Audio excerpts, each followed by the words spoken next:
You must have been very eager to hear all about it. You said that the stained glass windows were like a Pink Floyd concert.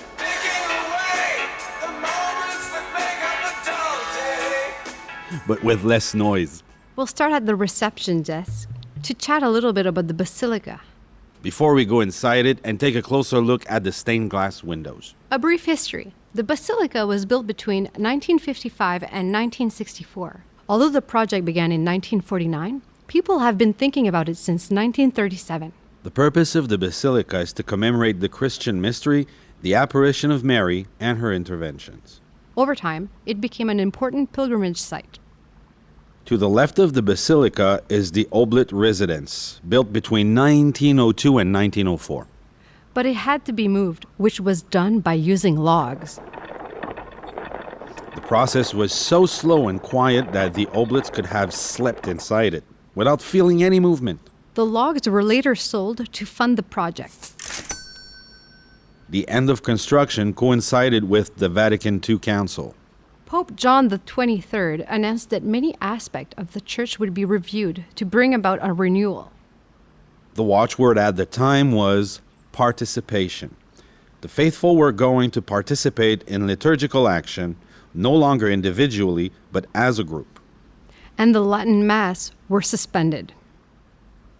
All this gave a new impetus to the shrine. But let's return to the Basilica.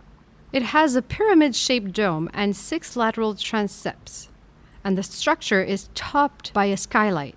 A light shaft. And, of course, by a cross.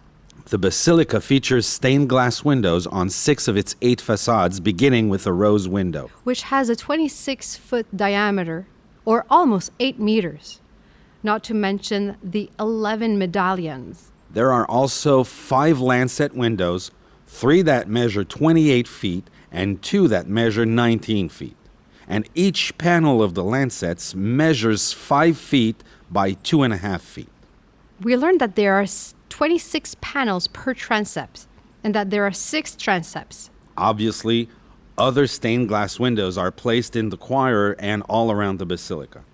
In all, there are between 150 and 200,000 glass fragments. All of them were cut by hand and welded together.